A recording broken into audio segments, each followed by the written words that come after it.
of the life of Moses, covering Moses' confrontation of Pharaoh, the 10 plagues, and of course the Passover. So I've enjoyed the topic of the life of Moses so far. I hope you have as well, and listening to everything that Elder Stephen has covered. And so it's been a joy for me to return to the text in Exodus and to return to my studies on it in preparation for the next section that I will be covering.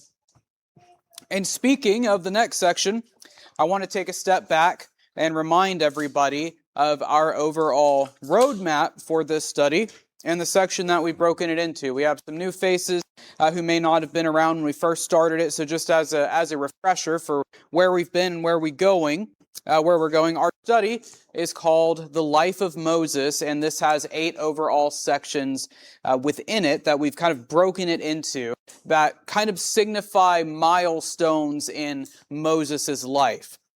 And so our first section covered obviously the birth and early life of Moses, primarily Exodus chapter 1, verse 1 through Exodus chapter 2, verse 10.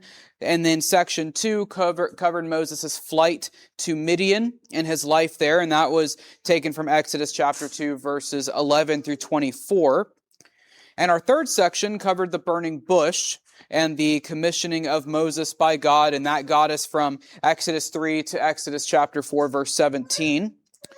And section 4, which is what Elder Stephen has just completed, covered Moses' confrontation of Pharaoh, the working of the 10 plagues, and then the Passover, which took us from Exodus chapter 4 all the way through Exodus chapter 3, verse 16, which ended with the decree of Pharaoh to that the Israelites can be free.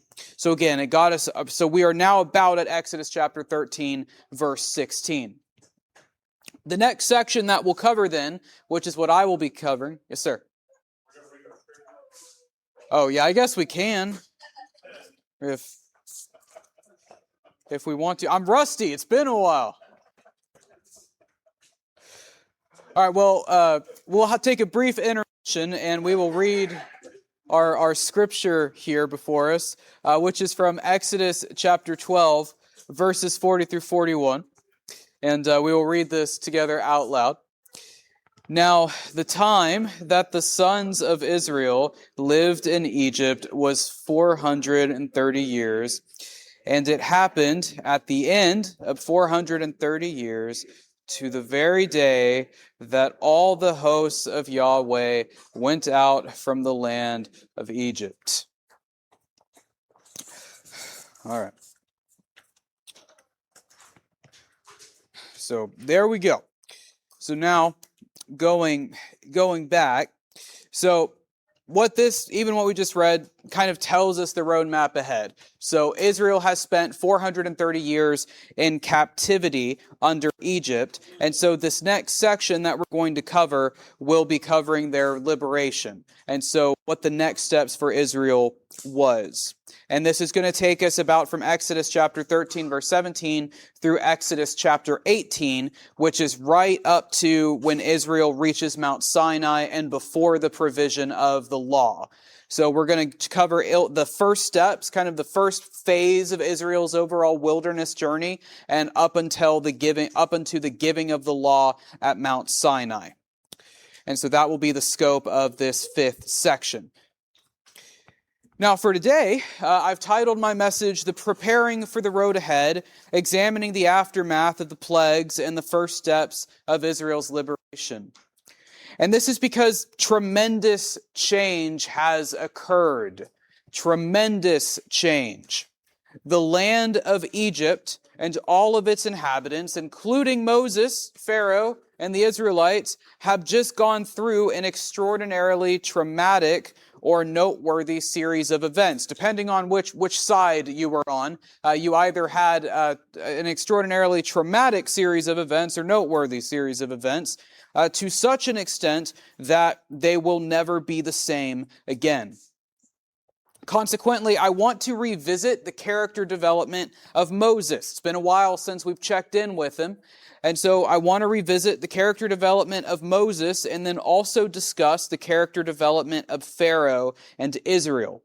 That way we understand these personalities that are setting out on this wilderness journey before us. After that, I will establish Israel's current geographical location in the narrative, meaning where they're at right now and where they're going to go, and then exposit Exodus 13:17 through 22. Today, then, is laying the groundwork that will prepare us to exposit the text related to the crossing of the Red Sea and then the wilderness journey that lies ahead of us. Again, I want us to reflect now that we've been through the plagues, now that we've read about the institution of Passover, and we've seen all these things that have occurred, I want us to reflect on the significance of where we are at in the Exodus narrative. Because this is the climax that the narrative so far has been building towards. Pharaoh has declared that Israel is free to go. We have this decree from Pharaoh. The Passover has also been instituted. And now Israel is mustering its people to leave the territory of Egypt.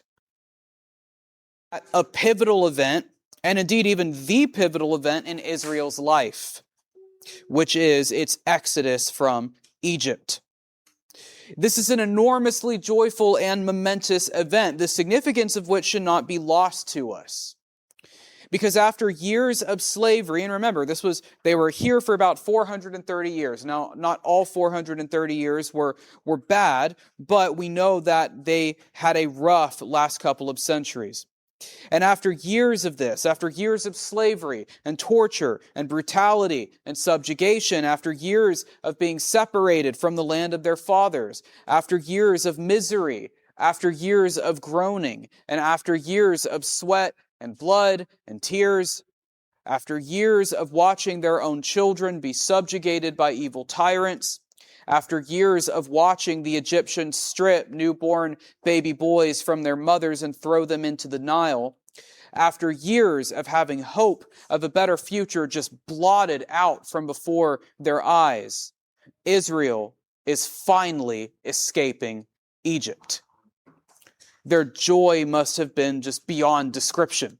You can almost hear them singing and cheering and the glee and the ecstasy and how joyful that they are with this. What also makes their departure so sad is not the mere joys of liberation, though obviously that is huge, but what also makes it significant is just the illogicality of it, according to human thinking. Because it's simply unfathomable that a defenseless nation of shepherds could escape the most powerful nation on earth. That's what they were shepherds. Jacob's children moved from the promised land to Egypt to escape famine. They were powerless then, and they're powerless now. They moved from the promised land they moved to Egypt to escape famine, and Jacob's children were not warriors. They came as shepherds. And the Egyptian government officially recognized them as a nation of shepherds. Israel did not come to Egypt with weapons or armor, but they came with shepherd staffs and sheep. And they voluntarily placed themselves under the jurisdiction of the most powerful nation at that time in exchange for provision and protection. And because shepherding was the occupation the Egyptian government officially recognized them by, Israel just couldn't create nor amass weapons and armor. Couldn't do it. So Egypt then is who had the weaponry and the military and the abundance of resources, while Israel had nothing. When Egypt decided to turn on the Israelites then, the Israelites were entirely at their mercy, and they ended up trapped there for hundreds of years and were powerless to fight back when the subjugation increased. After all, how is a nation of shepherds and slaves who had no wealth, no land of their own, and no means of self-sufficiency to fight against the mightiest nation of that time and loose themselves from captivity? This is why the moment of Israel's departure is a moment that many of the Israelites didn't think would come. They didn't think it would happen. And it's a moment that Pharaoh and the Egyptians were sure would never happen. Because in a fight between sheep and chariots, it's only logical to suppose that the chariots would win. As a matter of fact, even Moses had his doubts. Even Moses didn't believe that the Israelites would be liberated, which was plainly articulated for us during his encounter with God at the burning bush. Everyone in this equation, Pharaoh, Israel, Moses, doubted that this was going to happen. Nonetheless, again, we really shouldn't be looking down upon them for their doubt, because that's fairly, that's not unreasonable from a human perspective, because this is like Adam and Eve doubting God's word when they ate of the tree of knowledge. That's like Sarah doubting God when he said she would give birth to a son in her old age. And this is like everyone doubting Noah when he said it would rain. It's human nature to doubt God, and it is God's nature to prove those doubts wrong. And everyone being proven wrong is where we now find ourselves in the Exodus narrative. We're now on the other side of this, where everybody has been proven wrong. And so Moses, Israel, and Pharaoh must all deal with the reality that they were wrong about how this would play out. And that realization had such significant impacts on them that the Moses, the Pharaoh, and Israel before the 10 plagues were not the same Moses, Pharaoh, and Israel after the 10 plagues. And this realization had a critical impact on each of their futures. And so for this reason, before we start our exposition of Israel leaving Egypt, I want to talk about the character development and transformation that has taken place in these three characters thus far, so that we know the newer versions of these characters as Israel begins its departure. And we'll start with Moses. So as you may remember, it's the opinion of Elder Stephen and myself that by the time Moses was middle-aged, he was a relatively broken man. He had no ambition. He had no notable accomplishments. He was timid. He was anxious. He was bitter. We see this on full display during the burning bush encounter. And so miserable and wretched was Moses that God essentially had to force him to go back to Egypt. Moses rebutted God several times, argued with him several times, and so Moses did not go back to Egypt voluntarily. This was not Moses' idea. He was terrified of doing so, and he begged God not to send him. Further, it was highly unlikely that Moses was converted by the time of the burning bush. So you take the Moses of the burning bush experience, now compare him to the Moses that we see instituting the Passover. And it was Moses who instituted the Passover. There is a night and day difference between these characters. At the burning bush, Moses was directionless, he was purposeless, fearful, an unbeliever in the living God. In Exodus 13, Moses had a direction. He had a purpose. He had a spine. He had a backbone. He was a leader. And he was a prophet who spoke for the living God. During the episode of the 10 plagues, Moses had this incredible transformation in personhood and manhood and personality. Not only that, though, but Moses also had to have been converted at one point during this episode. It's my opinion that Moses was probably not regenerate at the time of the burning bush. It's possible that Moses was converted immediately after that, so maybe after the burning bush episode, but before he re-entered Egypt. One example there is because he named his second son Eliezer, which means my God is my help.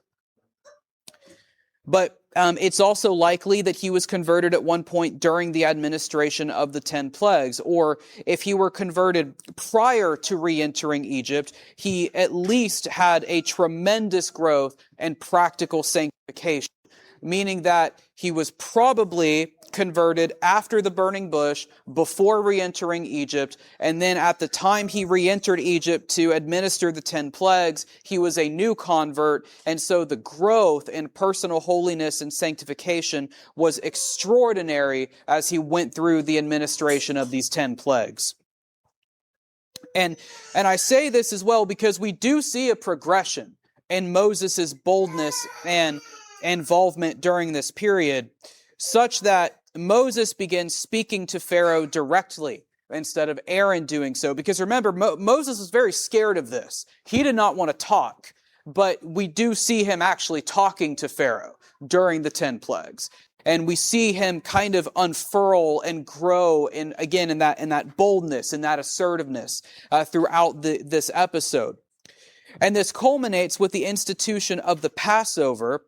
And I think the institution is critical for identifying Moses' character growth, because in Exodus, after God relays the steps for the institution of the Passover, it's not Aaron who gives the direction, it's Moses. Moses is who gathers the elders of Israel together. And Moses is who talks and speaks and teaches the elders of Israel. That was also something, that type of leadership and that type of speaking is something that Moses was terrified of back in Exodus chapter 3. And then, of course, we can see Moses' immense faith and love for God in his speech that he gives before the Israelites cross the Red Sea. And this faith and love is epitomized in his song that he sings in Exodus chapter 15, and all of which we'll cover later, of course. But this is to say, we don't know at what point exactly Moses was converted, be it relatively immediately after his encounter with God at the burning bush or at some point during the plagues. But we know for certain that the Moses who leads Israel out of Egypt is not the same Moses who murdered an Egyptian and fled to Midian. These are two totally different people at this point. The Moses who stands before us now is a man of might, of wisdom, of experience, of bravery, of faith, and sanctification. And he will grow in those even more throughout the rest of the journey. But witnessing the might and power of God in the 10 plagues had utterly changed Moses.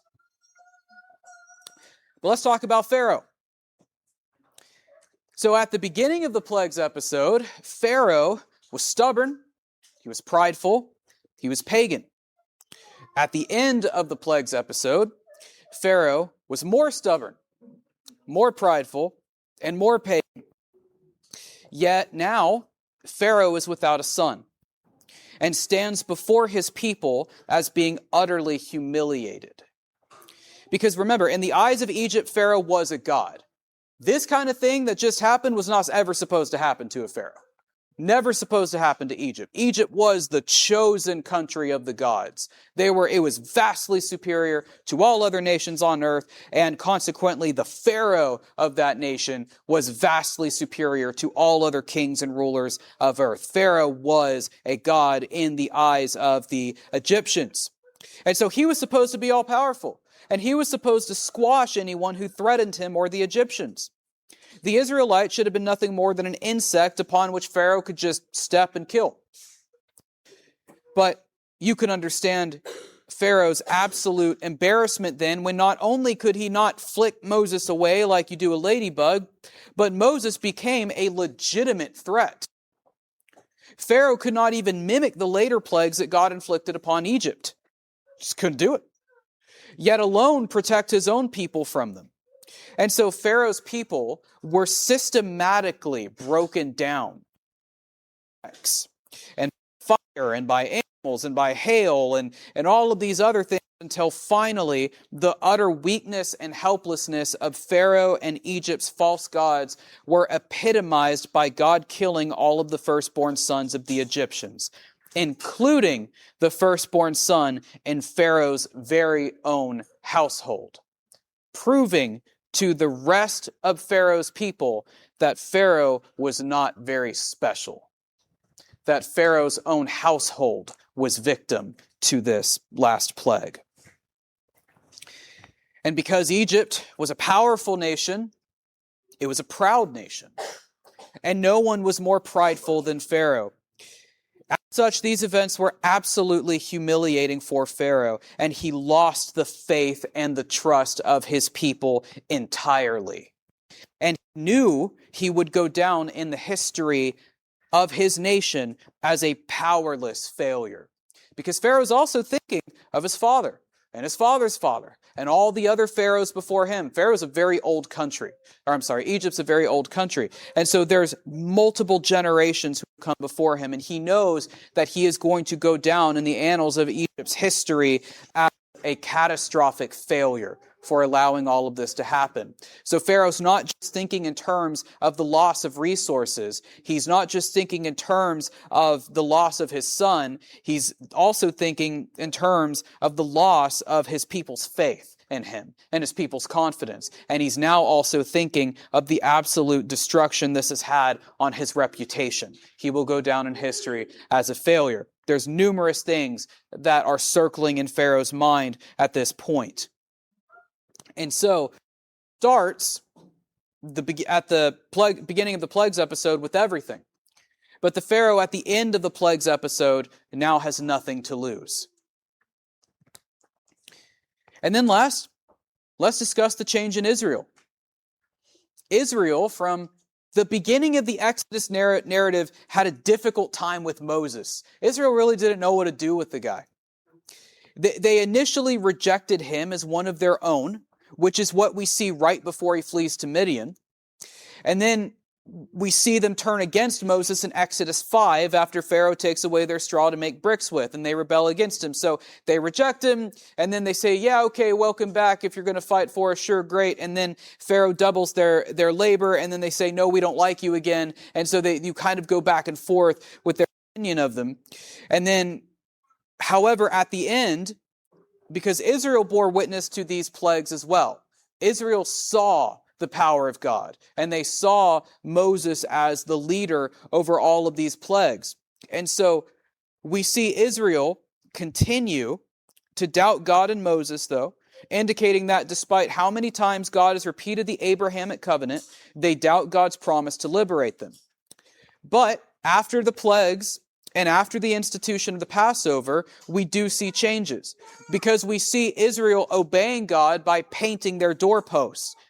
We see them obeying God by asking the Egyptians for their silver, jewelry, and clothing, and actually fleeing Egypt. Can you imagine what a crazy thing it would be to tell the Israelites to go and ask the Egyptians for their silver? I mean, I don't know if we really think about that, but that's quite a thing to tell them to do. And they did it. So, I mean, they probably are like, are you sure about this? We just killed all their children, and we just did all these things to them, and now you want us to go and ask if they can give us their money as well? And Moses is like, yeah, go do it. And they do it.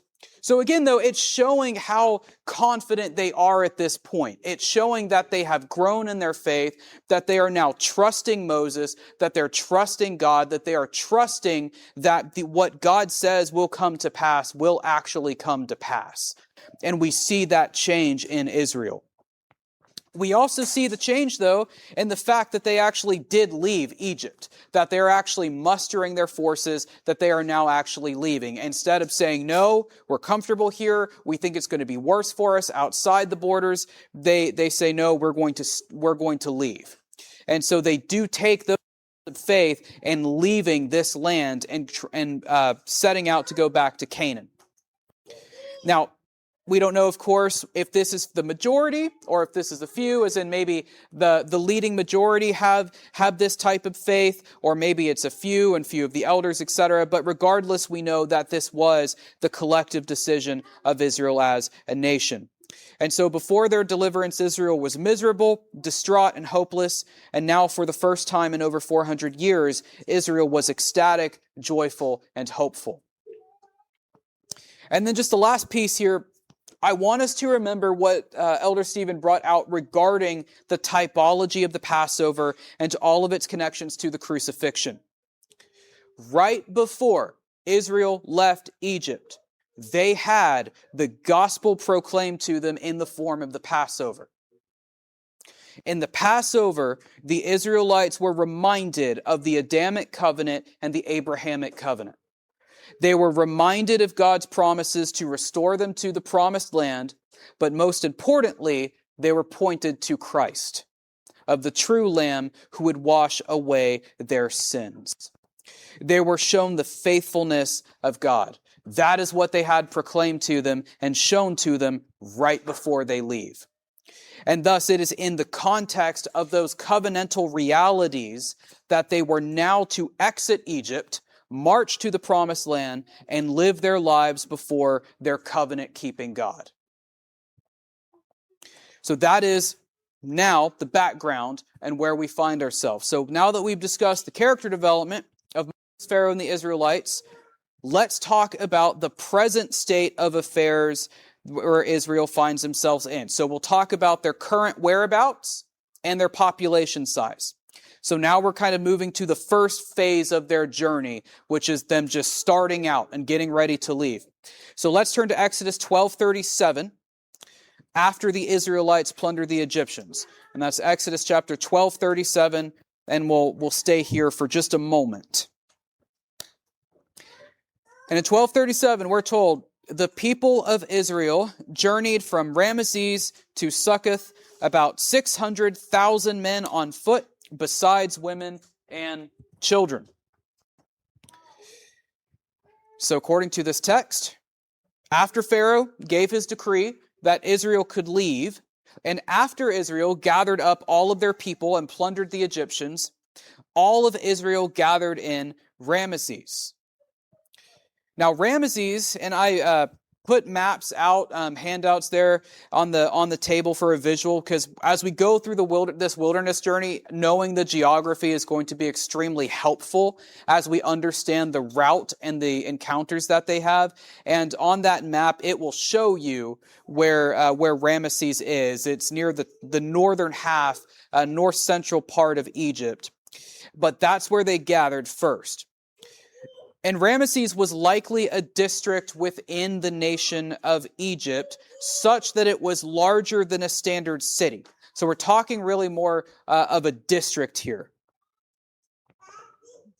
And evidence also suggests that Israelite slaves built Ramesses as a store city. So that's actually a helpful piece of information, because that tells us that Israel was probably very familiar with Ramesses because they helped build the city. And it's possible then that the Israelites began the journey in Ramesses because it was large enough to serve as a meeting point where all of the Israelites could gather on the outset of their journey. And then also, because of its size, it could have been the location closest to each of the Israelites' villages. And because it was so large, it was also fairly equidistant to every location that the Israelites dwelled within Egypt. So all the different people of all the different villages, they all would make a relatively similar, the same distance and same type of journey to all get to Ramesses. And so they decided that's really the meeting location. And so the Israelites could have said, when you're ready to leave, meet in the location of Ramesses, and then once we're all gathered there, we'll depart together. So again, just to reiterate, Ramesses was probably chosen because it was large enough to contain everybody, and then also because it was equidistant from all of the different locations that Israel dwelled in. That allowed them to gather there together and then leave as one cohesive unit across the eastern border of Egypt. Now, the next thing is that the text tells us that they moved from Ramesses to Succoth. Now, Succoth is about southeast of Ramesses. It's pushing more towards that eastern border of Egypt. So they start out in Ramesses, and then that first stop in their journey was in the Egyptian city of Succoth. So we're still in Egypt. Yeah, so I want to reiterate that. We are still in Egypt at this point. We have not crossed the border into Sinai. We are still right here within the land of Egypt. We are still within its borders. And now, because Succoth, you're really nearing that border. You're not quite there yet, but you're getting closer. Because Succoth is so close to that southeastern border of Egypt, where they go from Succoth would impact the overall direction they would go to reach Canaan. So they're stopping in Succoth and they're saying, okay, are we going to go north or are we going to go south? Or which direction are we going? And so it's probably why they stop in Succoth, because they're waiting there to recalibrate and to figure out what direction they're going to go once they cross that border. And so they're just waiting further direction. All right, so now let's talk about population size. In terms of Israel's population size, Exodus 12:37 tells us that the number of Israel who left Egypt was about 600,000 men on foot, not including women and children. We did touch on this a few months ago in our introduction to the study, but a low number for the total count of Israelites who left Egypt is 1.5 million. You take the 600,000 men, you say maybe there's 600,000 women, maybe each household has 1 to 10 children. You can easily get exponential there. That can easily increase in volume. So I'm kind of taking more of a low route here, just for a safe estimate, and saying that you're probably talking about 2 million or so people. And obviously a greater number of animals as well, because Exodus 12:38 also tells us that animals came with Israel, and each would not make sense because each family needs livestock for food and for other supplies, and each family will probably have more than one animal as well. So if you have 600,000 grown men, you can probably add maybe 600,000 animals to that at a minimum. And so we know the true number is probably well beyond that. And so again, I'm taking the safer estimate and saying you're probably talking about 2 million or so people with probably a greater number of animals. And that puts a low estimate at maybe 4 million people and animals who are leaving Egypt, all traveling on foot. So again, 4 million. And when reading and thinking about the Israelites throughout this journey, and see the references to the people, we need to keep this number in mind and visualize it through that lens. Because the Bible doesn't always go back and remind us of the population size. It just refers to Israel as Israel. But right here in this text, we need to remember, anytime we see references to Israel in this wilderness journey, we are talking about a population of 4 million. This is a massive group that is covering the wilderness. Just extremely massive. And then after this, the text tells us of the institution of the Passover, so you kind of have a brief intermission as the text goes through the institution of the Passover, and then the next phase of Israel's journey picks up for us in Exodus 13:17. So let's turn there now. So Exodus chapter 13, verse 17. And this will tell us the next phase of the journey that we need to uncover. Because again, remember, they're at Succoth. They're waiting to know what direction to go. Are we going north? Are we going south? Are we just staying straight, etc.? And so verse 17 of chapter 13 tells us the overall route. So it picks up here, and I'll read down through verse 22. So when Pharaoh let the people go, God did not lead them by way of the land of the Philistines, although that was near. For God said, lest the people change their minds when they see war and return to Egypt. But God led the people around by the way of the wilderness toward the Red Sea. And the people of Israel went up out of the land of Egypt, equipped for battle. Moses took the bones of Joseph with him, for Joseph had made the sons of Israel solemnly swear, saying, God will surely visit you, and you shall carry up my bones with you from the here. And they moved on from Succoth and encamped at Etham on the edge of the wilderness. And the Lord went before them by day in a pillar of cloud to lead them along the way, and by night in a pillar of fire to give them light, that they might travel by day and by night. The pillar of cloud by day and the pillar of fire by night did not depart from before the people. End quote. So let's start in verse 17. Verse 17 is very significant. I think it's a habit sometimes to just skip over it as just a transition to the next phase. But verse 17 is very significant because it offers us 4 critical details that we should not ignore. Number 1, verse 17 tells us that God did not lead the Israelites by the way of the Philistines. The Philistines were a coastal people. And so to go towards the Philistines would have been the northern route.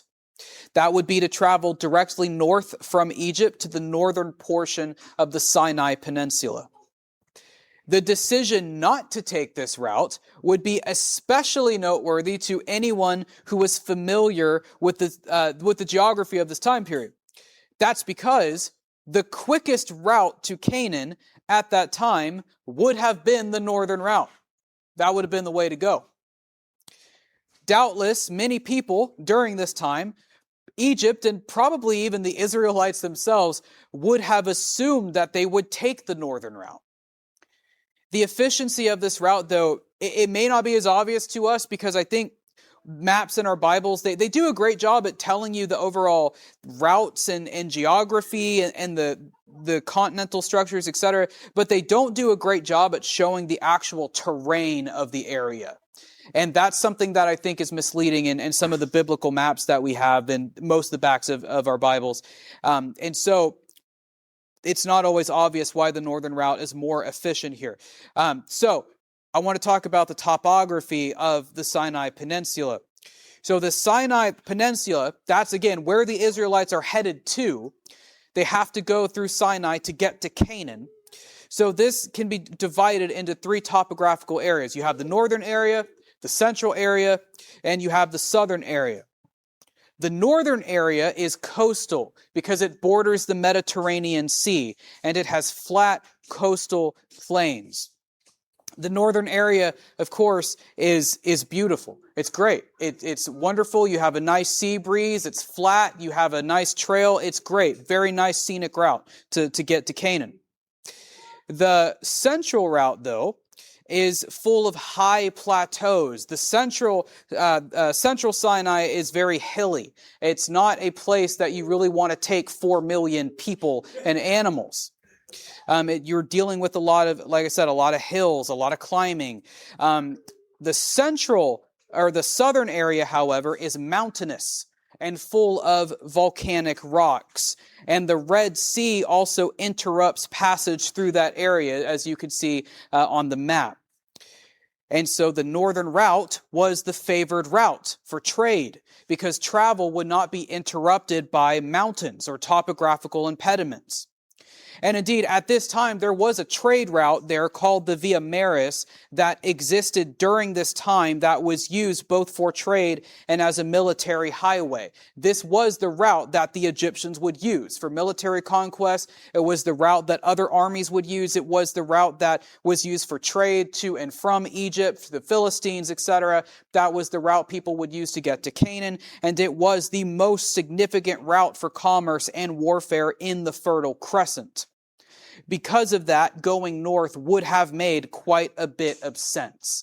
It was the most direct route into Canaan. It already had a nice, clear pathway carved out, and it would have had the most food and resources along the way.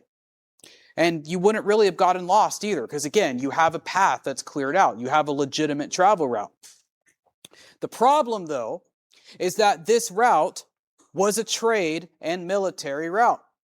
So it would have placed Israel at risk of being attacked by anyone monitoring that route or encountering armies traveling that route, which was frequent. Specifically, though, we're told that God did not want the Israelites to encounter the Philistines, whose fortresses were all along the northern coast. And the Philistines, they were not just kind of a run-of-the-mill group of nomads or brigands. The Philistines were a formidable fighting force. They were so formidable that you see the Philistines sticking around in 1st and 2nd Samuel and 1st and 2nd Kings. Even Israel, when they were organized under the monarchy, they still had a lot of trouble with the Philistines because the Philistines were that strong. They were that powerful. So again, we're not saying that we're avoiding a lot of brigands if we go north. If we don't go north, we're saying that if you go north, you are going to encounter a full-fledged, organized military unit and fortress after fortress. You don't really want to go north because of that. And that brings us to the next point, which is that God states the Israelites will change their minds and they will want to return to Egypt if they see war. That's important because it reveals the spiritual state of Israel to us. We may think that after witnessing the plagues, after plundering the Egyptians, being told and reminded of God's covenant faithfulness and Egyptian bondage, that Israel would be utterly faithful to God and be in such a strong state of spiritual fervency that nothing could deter them. But that would be wrong.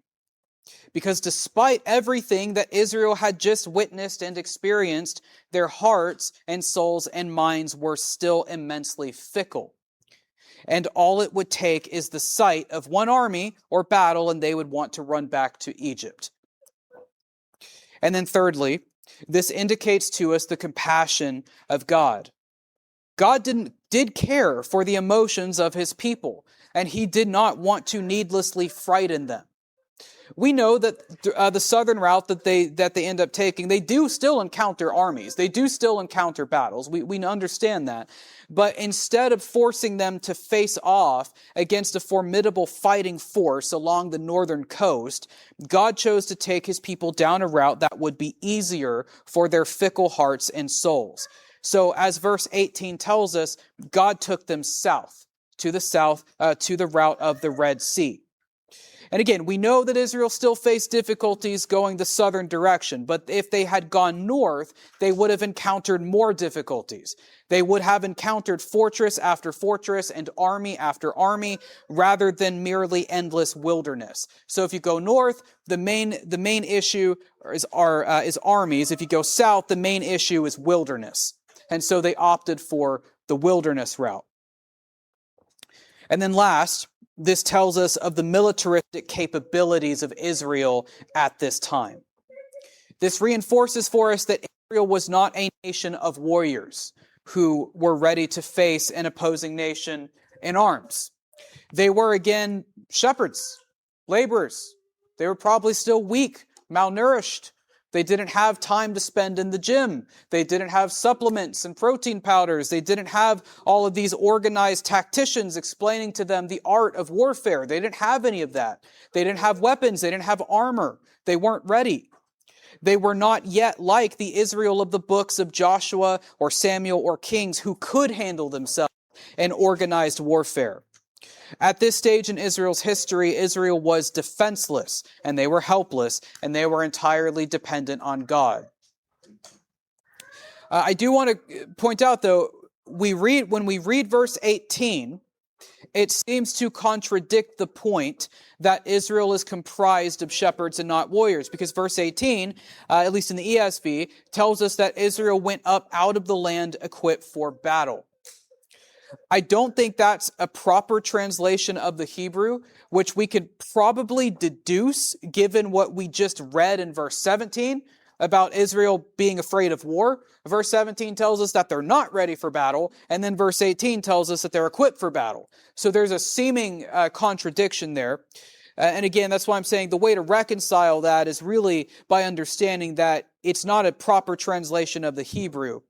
Because verse 18, the phrase equipped for battle is translated from a single Hebrew word that is chashushim, which means battle array. You see it about 3 or 4 times overall in the book, in the Old Testament. And it doesn't refer to being equipped with armor or weapons, but rather it refers to being organized into groups, like military units are. Literally, it means organized by 50s. So for better defense, provision, and probably for ease of communication, Israel naturally organized itself into groups. And this was probably more of an organic decision, because you have family units, you have clans, and so on and so forth. You have friends, you have those social circles. So it may not even have been strictly because they're preparing for full-out war, but it also could have just been an organic decision as people grouping among themselves and their own families as they're traveling outward. And so the Hebrew here is saying organized by 50s, but it's translated often into English as equipped for battle. So here what we're saying is, we're not saying that they're equipped for war, that they have armor and weapons and chariots and they're ready to fight. We're saying that they're organized into distinct groups. This probably took place there at some.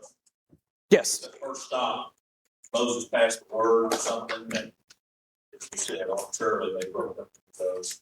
That's why we see them traveling both day and night, militaristic. Yes.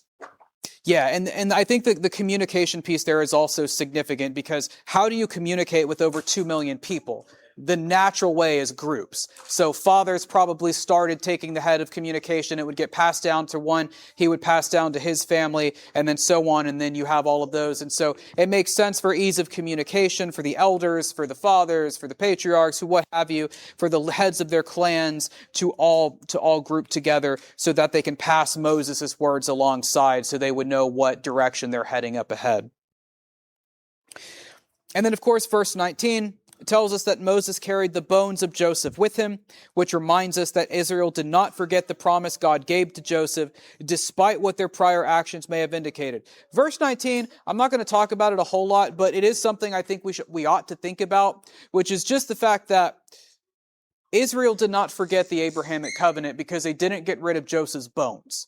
Somebody was still keeping these. Somebody was still watching these. Somebody was still monitoring these, and we have them. And so Moses takes them with him. And so we know that Israel still had this remnant within them that obeyed God and knew what the promise was. And then verse 20, Israel moves to Etham, which is thought to be directly on Egypt's eastern border. So Succoth, you're getting closer to the border, and then Etham, now you're right on it. So now at this point, Israel is right on that Egyptian border, and they are one step away from being outside of the land of Egypt. And so you can imagine that mixture of anxiety and excitement that swelled within their chests. They have never been outside of Egypt. And for 400 years, they have never been outside of Egypt. So it's not like they're getting stories of the outside world from their parents or grandparents that's been passed down. No, even their grandparents and great-grandparents have not been outside these borders. So this is genuinely a significant event for them because they have been in Egypt for all of their lives and for all of the lives of their parents and grandparents and great-grandparents. And this is an astronomical event for them. And just one more step and they will be outside of Egypt for the first time in 430 years. And yet, they need not fear because God's very presence as a pillar of cloud by day and a pillar of fire by night would be there to guide them every step of the way. So even though they would be anxious, they would be afraid, even though they would have all of these natural fears and they would have mixed with excitement, etc., they would not need to be afraid. And God is telling them visually, you don't need to be afraid because I am with you. And my presence goes with you all the way to the land of Canaan. And so that would conclude the first steps of Israel's Exodus journey. And next time we'll begin Exodus chapter 14 and then discuss the movement of Israel towards the Red Sea. All right. Any questions or comments before we close? All right. I'll close this in prayer. Our Heavenly Father,